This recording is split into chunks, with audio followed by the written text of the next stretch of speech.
thoughts on that. And I want to kind of highlight and focus on the NFC East. We already mentioned the Philadelphia Eagles sitting at 6.5. I've always talked myself out of this because at first glance, I'm glossing over and I'm trying to put two and two together. And what scares the bejeebuses out of me, if I'm an Eagles fan, those first 4 games of the season.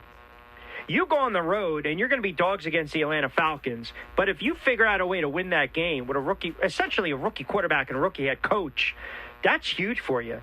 Because even if you come back and you trip up against the 49ers, you're 1-1. You have the Cowboys and the Chiefs. Let's just say there's 2 losses right there, 1-3.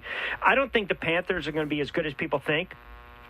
So now you're just sitting at 2-3 after 5 games. Then the schedule gets tough, and I'm trying to find 4 wins. Bucks, no.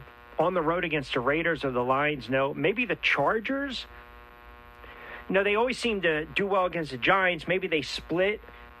Washington, your guess is as good as mine. The Jets, that's a possible win. It just 6.5 is probably the right play from a betting standpoint, from a odds maker standpoint. But I'm a little scared to either go with the under or the over. That I think it's those first 4 games of the season that really are going to dictate the 2021 campaign for the Philadelphia Eagles. Because if Hurts struggles and they're not competitive and they're getting blown out, who's to say they don't bench him and they go to Flacco just to salvage a couple wins or just to get a couple wins? You got a rookie head coach. It's hard to win in the NFL. But if you can get that win on the road to open up the season, there's quick optimism.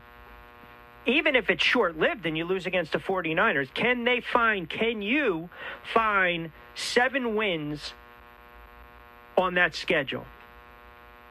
Right now, I can't. So we'll just hold the Eagles right there for a moment. Then you have the Dallas Cowboys, who always seem to win the Super Bowl in July and August. Dallas Cowboys win total, as we speak, is 9. Got a lot of pressure. Always. Prescott coming back. I gave you some of the numbers for Prescott. Comeback player of the year, plus 210. Barkley's probably going to be in play at plus 700. Can the Cowboys get to 10 wins, 17-game schedule? Can they get to 10? Open up on the road at Tampa. Then they go on the road at the Chargers. Then they come back, and they've got the Eagles, and then they have the Panthers.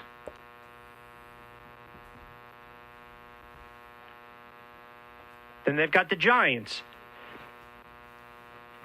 Then they're on the road against New England and the Vikings. Now, find me 9. They start the season tough spot. They lose to Tampa. They come back. They beat the Chargers. They beat the Eagles. They beat the Panthers. Now you're 3-1. Probably beat the Giants. They probably split somewhere between the Pats and the Vikings. We'll say they sit at 4-2. Maybe they split Denver and the Falcons. Now you're sitting at 5-3. You lose to the Chiefs, 5-4. Can they get 4 more wins? The Raiders, the Saints, Washington, the Giants, Washington. Man, I don't know.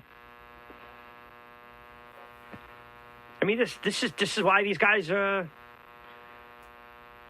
the experts. And I'm just yapping behind the mic. The Giants, 7. Look, if the Giants can't win 7 games with that offense that they put together, and the expectations and bringing back Saquon, and I don't want to hear any more about the offensive line. It is what it is at this point. The best case scenario, if you're a Giants fan, is you open up the season 2-0. That is I'm telling you right now, you go on the road, or you open up at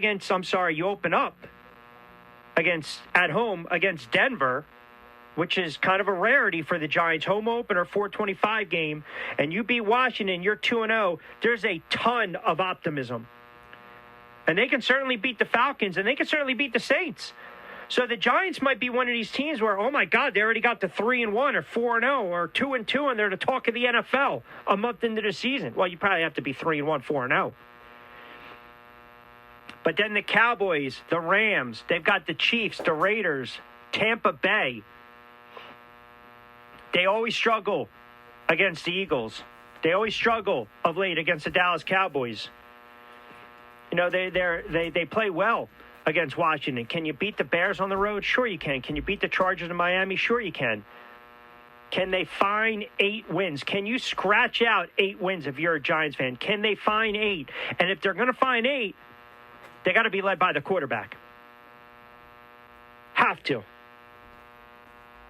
I'm at the point right now with Daniel Jones where if he can't throw for the 3,500 yards, if he can't toss, okay, if he can't toss 25 to 30 touchdowns, if he cannot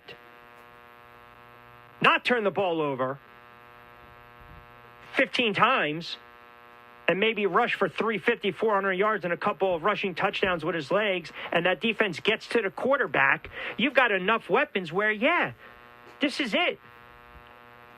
You had your second year, you regressed, you should have progressed,